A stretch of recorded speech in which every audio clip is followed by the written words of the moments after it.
This episode is sponsored by you. Thanks, baby. His giggle says it all. So why this scribbling? To tell you about his joy. I find myself trying to formulate information in a way that will be rhythmically pleasant, relevant, inspiring small eurekas and lulling you into a relaxed state in which to receive, but not so much so that you snooze. Who is inside of me trying to do this? As my son finishes a bath, some voice says, write, make, transform all of this life into a soliloquy. Definitely misspelled that. The rainbow on my wall is moving. Rock is now out of the bath and needs clothes. Molly's on it. Noticing the greed of my creations, a needing to prove and show and tell. Am I worthy, Mama? Miss Professor, is I smart enough? Deeper than my mortal mind, someone has dropped the anchor. The old skinny smoke and coffee shaman boy is dead. He has been reintegrated into my system, or something like that. I've said enough. Then my son bursts out, singing a new song he just invented, using the couch as a drum. Ah yes, this creative impulse is good, natural. What has me so shell-shocked these days? My aim is to become deciduous, or rather to cease trying to be constantly productive and bloom when I bloom, wilt when I wilt. I've been wondering what's the use of creating after having done it for so long. Of course, it began as an attraction, a curiosity, a dabbling, a habit, a craft, a vocation, an addiction. Was never able to quite turn it into a job. Jobless Bob. Poor Robert. AI could write this, they say. What would be the prompt?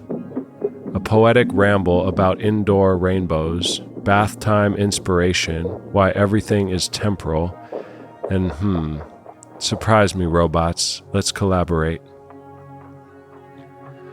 I wish I had Polynesia, the parrot from Dr. Dolittle, as a friend. She'd teach me animal languages. Perhaps I do, just need to close my eyes to see her. Quiet down to listen. If forced to describe what I am, I like poet best.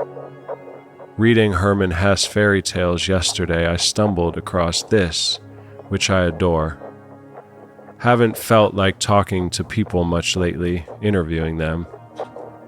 Too much blah blah. Let's pretend Hesse is my guest. Hermann, can you tell me how you feel about the role of the poet? His response. I've always felt a certain kinship with poets and have gotten to know quite a few on whom my friendship was not entirely wasted. Poets, even today, more so than other people, are inclined to believe in certain stable, eternal forces and concepts of beauty, which lie half asleep in the womb of life. The intimation of which sometimes shines through the enigmatic present as summer lightning shines through the night. In such moments of illumination, it seems to them that all ordinary life, and they with it, are nothing more than pictures limned on a lovely curtain. And only behind this curtain does genuine, true life go on. The most supreme, the most eternal words of the great poets seem, even to me, but the babblings of a dreamer who, without knowing it, murmurs through heavy lips of the heights of the world beyond, heights he has only briefly glimpsed. Thank you, Hermann Hesse. I love that. I agree. I like the idea that art and creations are messages from elsewhere delivered at the perfect moment to whoever needs them. Like this morning, talking to you, Kevin. reading you a new poem, and after you said, "That one's for me." I love that. Now, an old me, or rather a less dominant part of me, would always encourage us to take these messages from elsewhere intended to go to someone in particular and monetize. Take this pleasant and natural instinct like my son and his couch drum and multiply it, send it to the world, gain notoriety, power, aka security against the looming reality of eat, sleep, procreate, etc. Anyway, no big point here. Can feel myself attempting to climax this into a hypothesis, and that simply won't do. As Mr. Randall said this morning, what works for one character does not apply to the next necessarily, and so on and so forth.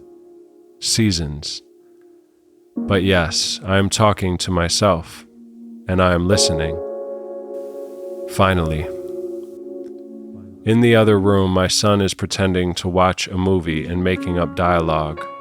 Currently, he's saying, "I'm awkward. No, you're awkward. No, I'm awkward. No, you're awkward." I am awkward, often these days.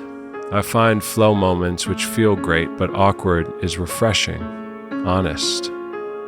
My father was once flying in a helicopter with Stephen blank and his manager. Stephen has the ability to draw exact replications of buildings from seeing them only once.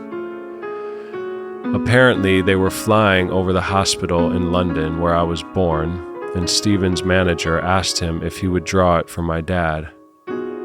Architecturally not interesting, he said. But it would be sweet, mean a lot, etc., his manager apparently said, trying to convince him. Stephen ended up doing it. I almost wish he hadn't. I'm also glad he did. I'm so many things at once, if I'm honest, and if I'm telling the truth, another part of me is lying.